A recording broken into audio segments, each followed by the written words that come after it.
नमस्कार दोस्तों, बात करेंगे टाइप्स ऑफ एंजियोग्राफी। एंजियोग्राफी के कितने टाइप्स हैं मैं पहले ही बोल देता हूं। मैं डॉक्टर नहीं हूं, मैं एक सीनियर कॉलेज पे लेक्चर हूं, एमएससी डिपार्टमेंट में बच्चों को पढ़ाता हूं और हार्ट जो सब्जेक्ट होता है उसको भी पढ़ाता हूं। तो इसीलिए हार्ट में बहुत इंटरेस्ट होने की वजह से ऐसी चीज़ें हमें पता होती है और वो आपको बताने की जो है वो कोशिश करते हैं। अब गाइज, नॉलेज जो होता है ना वो बहुत काम की चीज़ होता है, जहाँ से भी मिले वहाँ से लेना चाहिए। अब ये टाइप्स ऑफ एंजियोग्राफी पढ़ाने का यानी क्या मकसद था ये भी पहले बता देता हूँ। एक्चुअल में हमें जो है वो पता ही नहीं रहता। जब भी हम हार्ट के कभी प्रॉब्लम होता है, डॉक्टर के पास जब भी जाते हैं तो प्रॉब्लम क्या होता है, डॉक्टर बोलता है कि देखिए हार्ट का अगर प्रॉब्लम है तो डॉक्टर को भी पता नहीं रहता कि हार्ट के अंदर क्या है। तो वो बोलता है कि हार्ट के अंदर कितनी ब्लॉकेज है वो देखनी पड़ेगी और इसके लिए हमें एंजियोग्राफी करनी पड़ती है। वो हमें फोर्स भी करता है, हमें डराता भी है, तो हम फटाक से तैयार हो जाते हैं, एंजियोग्राफी करते हैं। और एंजियोग्राफी जैसी खत्म होती है तो वो बोलता है कि एंजियोप्लास्टी करनी पड़ेगी, इतने इतने % ब्लॉकेज है। अब हमें तो कुछ पता होता नहीं, तो हम जो है अगर डॉक्टर ने अगर कह ही दिया है कि करना पड़ेगा, भाई ब्लॉकेज है करना पड़ेगा, अब आपको थोड़ी पता है उसने अंदर क्या किया, तो कितने % ब्लॉकेज है क्या है। उसने अगर बोल दिया 80% है तो आपको तो मानना ही पड़ेगा और आप भी डर जाते हो। डरने के बाद आपको एंजियोप्लास्टी कराना जो है वो कंपलसरी कर देते हैं कि एंजियोप्लास्टी, घबरा इतने देते हैं कि आपको एंजियोप्लास्टी करना पड़ता है। तो फिर बहुत बड़ी दिक्कतें होती है, किसी किसी की जो है वो पैसा नहीं रहता, पैसे की भी प्रॉब्लम रहती है। तो ऐसा ही हुआ। देखिए हुआ क्या कि मेरी मम्मी को हार्ट में थोड़ा प्रॉब्लम हो रहा था, यानी हार्ट जो सांस फूल रही थी, हार्ट में दिक्कत आ रही थी। अब मुझे तो पता था सब कुछ, तो डॉक्टर हमारे जो पास वाले डॉक्टर है उनको दिखाया, तो उन्होंने कहा कि देखो भाई इनकी सबसे पहले तो हमें एंजियोग्राफी करनी है। तो टैबलेट मैंने कहा कि अभी हम नहीं करेंगे, आप सिर्फ टैबलेट दे दीजिए। मैं घर पे चला आया। अब मुझे पता था कि कौन सी एंजियोग्राफी करनी है और वही एंजियोग्राफी की, और उसके बाद क्या होगा वो स्टोरी भी आपको बताऊंगा। तो सबसे पहले हम टाइप्स ऑफ एंजियोग्राफी देख लेते हैं। अब देखिए मुझे पता था कि कौन सी एंजियोग्राफी करनी है। एंजियोग्राफी के जनरली 3 टाइप होते हैं, एक होती है रेडियल आर्टरी एंजियोग्राफी, एक होती है फीमोरल आर्टरी एंजियोग्राफी और एक होती है सिटी एंजियोग्राफी। इसको सिटी कोरोनरी एंजियोग्राफी भी बोला जाता है। तो देखिए अब डॉक्टर क्या करते हैं, डॉक्टर बोलते हैं भाई कि आप, अब पहले जो की जाती थी वो फीमोरल आर्टरी एंजियोग्राफी किया जाता था, यानी पैर यानी जो थाई होता था उसमें खोल किया जाता था और आर्टरी से एक कैथेटर जो होता है, यानी जिसको हम वायर बोलते हैं, यानी कैथेटर यानी वायर, एक वायर होती है, उसको घुसाया जाता है। वो हार्ट तक जो है वो लेके जाता है और एक्सरे जो है वो निकालते हैं। और कभी कभी क्या होता है, वो वायर जो है वो इतना प्रेशर होता है आर्टरी में कि अगर आप वायर को छोड़ दो तो वो अपने आप वापस आती है, इतना प्रेशर अंदर होता है। तो कभी कभी अगर उसकी डायरेक्शन चेंज हो गई तो डॉक्टर फिर से निकालते हैं, फिर से उसको घुसा घुसा के आपके हार्ट के पास जो है वो लेके जाती है, एक्सरे लिया जाता है बार बार और फिर देखा जाता है कि कितनी ब्लॉकेज है। इसमें प्रॉब्लम होता है कि कई स्क्रैचेस जो है बॉडी के अंदर आ सकती है। तो फीमरल में पैर के अंदर, थाई के अंदर से जो है वो तार घुसाई जाती है। तो ये अभी किया नहीं जाता, अभी किया जाता है रेडियल आर्टरी एंजियोग्राफी, यानी हाथ में जो है वो एक होल किया जाता है और उसमें जो हाथ की आर्टरी जो होती है उसमें से जो है हाथ से हार्ट तक जो है एक वायर जो है कैथेटर जो होता है उसको घुसाया जाता है। ठीक है, एक वायर को घुसाया जाता है, आप समझ लीजिए सीधी भाषा में, और वहाँ तक जो हार्ट तक लेके जाते हैं, कुछ एक्सरे वगैरह लेते हैं और पता करते हैं कि कितने ब्लॉकेज है। अब गाइज इसमें प्रॉब्लम ये होता है, देखिए इस एंजियोग्राफी में प्रॉब्लम ये होता है, जो फीमोरल आर्टरी एंजियोग्राफी होती है, इसमें पेशेंट को 1 दिन का रेस्ट यानी हॉस्पिटलाइजेशन किया जाता है। उसको चलने फिरने नहीं दिया जाता क्योंकि पैर से घुसाई जाती है, तो इसलिए चलने फिरने जो है वो नहीं दिया जाता। और आर्टरी में इसमें तो कुछ प्रॉब्लम नहीं होती, बाद में बैंडेज वगैरह लगा के हाथ में जो है वो बैंडेज वगैरह लगा देते हैं, जिन्होंने किया होगा पता होगा, और घर भेज देते हैं। कोई पैसे हॉस्पिटलाइजेशन की कोई ज़रूरत नहीं होती, यहाँ पे 1 दिन का हॉस्पिटलाइजेशन होता है। अब मैं आपको बात बताता हूँ, अगर मैं मेरी मम्मी की करते तो रेडियल आर्टरी एंजियोग्राफी ही करते, ठीक है, पर मैंने नहीं की। मैंने क्या किया, सीधा हमारे सिटी से नागपुर 150 किलोमीटर है, मैं अमरावती में रहता हूँ, तो मैंने सीधा जो है वो नागपुर गया। वहाँ पे एक स्पंदन डायग्नोस्टिक सेंटर है, वहाँ पे की जाती है सिटी एंजियोग्राफी। अब सिटी एंजियोग्राफी करने के 2 फायदे हैं। फ़ायदे क्या है, सबसे पहले तो कोई हाथ से घुसाएगा तो कोई क्रिटिकल प्रॉब्लम हो सकती है, कुछ भी हो सकता है, तो वो दिक्कत ही नहीं है, क्यों होल नहीं गिराएगा, कोई तार नहीं घुसाएगा।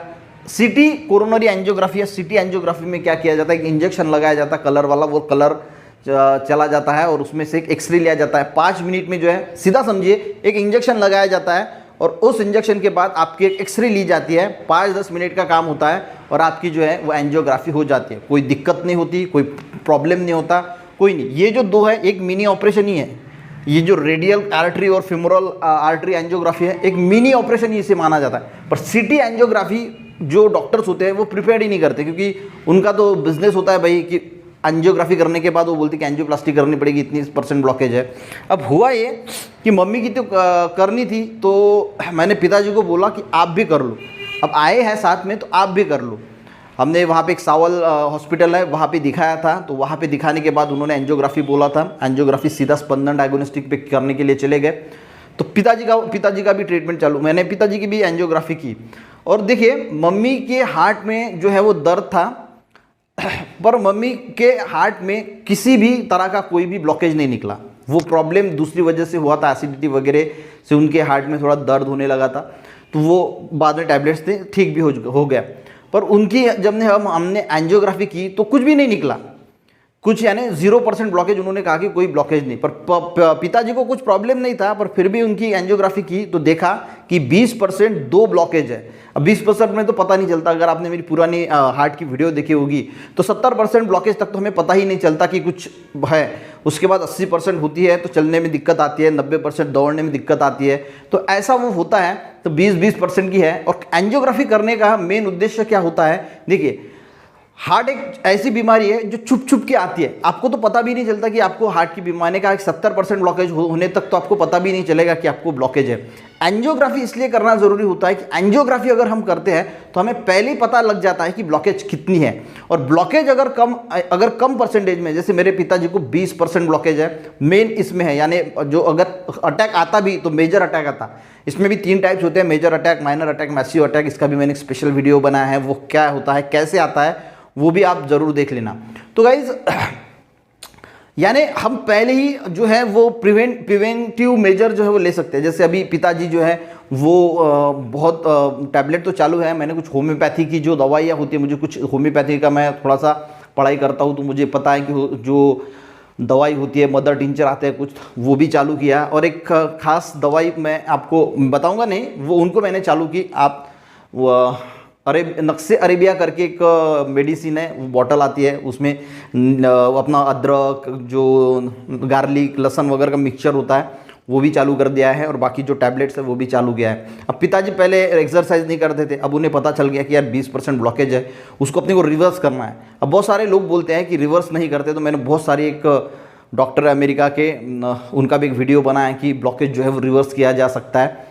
तो रिवर्स करने की प्रोसेस करने के लिए बहुत सारी जो है उपाय जो चालू है, तो होम्योपैथी भी चालू है, नक्शे अरेबिया भी चालू है, और बाकी की भी टैबलेट चालू है। और सबसे मेन वो एक्सरसाइज पे अभी फोकस कर रहे हैं कि एक्सरसाइज कर रहे हैं। और जो तेलकट होता है, यानी ऑयली जो सब्सटेंस होते हैं, वो पूरे तरीके से उन्होंने बैन किया। क्योंकि ऑयली सब्सटेंस से क्या होता है, जब जितने आप देखिए जो ब्लॉकेज बनती है, वो ब्लॉकेज 2 मेन कारणों से बनती है। एक होता है कोलेस्ट्रॉल और एक होता है ट्राइग्लिसराइड। जो कोलेस्ट्रॉल होता है वो जो हमारे जो नॉनवेज जो फूड प्रोडक्ट होते हैं, तो उनसे जो है वो कोलेस्ट्रॉल बढ़ता है। जो भी प्राणी जो भी है, यानी दूध है, पनीर है, नॉनवेज वाला कुछ भी है, तो वो सब हमारे बॉडी में कोलेस्ट्रॉल बढ़ाता है। ट्राइग्लिसराइड यानी होता है ऑयल, यानी जितना भी आप ऑयल खाओगे तो ट्राइग्लिसराइड बनेगा। ये 2 कोलेस्ट्रॉल और ट्राइग्लिसराइड ब्लॉकेज बनाती है, तो उन्होंने दोनों चीज़ें जो है वो बंद कर दी है, बिल्कुल स्टॉप कर दिए। तेल एकदम थोड़ा सा यूज़ करते हैं, यानी आधा लीटर 1 महीने तक पूरेगा, इतना तेल जो है वो यूज़ करते हैं। तो गाइज इसलिए अगर हम पहले ही, क्योंकि होता क्या है कि अगर आपको हार्ट अटैक आता है तभी आपको पता चलता है कि हार्ट में ब्लॉकेज है, और तब हम जाते हैं तो फिर पैसा भी बर्बाद हो जाता है, पेशेंट के बचने के भी चांसेस कभी कभी तो चला जाता है, तो फिर बहुत बड़ी प्रॉब्लम क्रिएट हो जाती है। तो इससे पहले बेटर अच्छा है कि पहले अगर हमने एंजियोग्राफी कर ली 60 की उम्र के पहले, तो हमें पता चलता है तो क्या प्रिवेंटिव मेजर लेना है, तो ये भी हमें पहले ही, हार्ट अटैक आने से पहले हम सब कुछ ये कर सकते हैं, तो आपकी सेहत जो है वो अच्छी रह सकती है। तो इसके लिए एंजियोग्राफी अगर हम पहले ही करते हैं तो फायदा रहता है।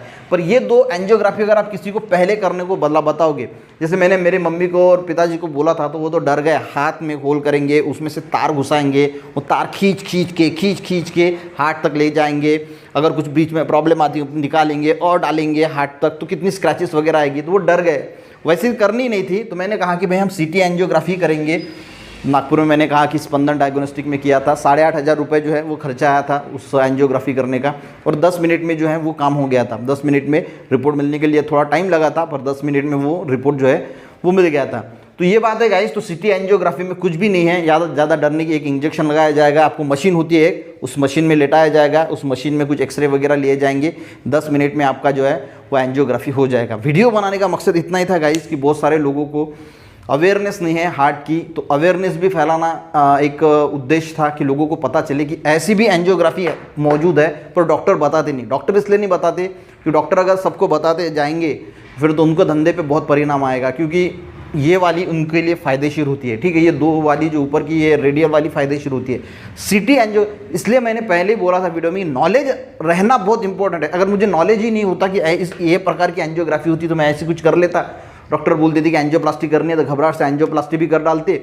अब माँ की तो इसमें कुछ निकला नहीं, उसकी भी कर डालते वो एंजियोप्लास्टी, 2-3 लाख रुपए ले लेते।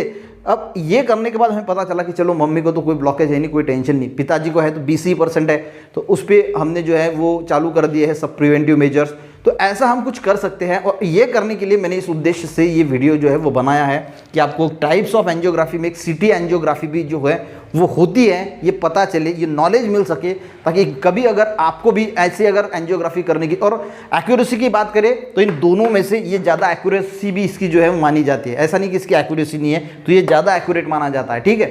तो ऐसी बात है गाइस। तो आई होप आपको ये वीडियो एक इन्फॉर्मेटिव लगा होगा। अगर लगा होता तो दूसरों को भी ज़रूर शेयर करना। मिलते गाइस ऐसे ही मैं कभी कभी एक साइंस पढ़ाता हूँ, पर कभी कभी ऐसे भी टॉपिक्स जो है वो पढ़ाता हूँ। मिलते गाइस नेक्स्ट वीडियो में, तब तक के लिए जय हिंद।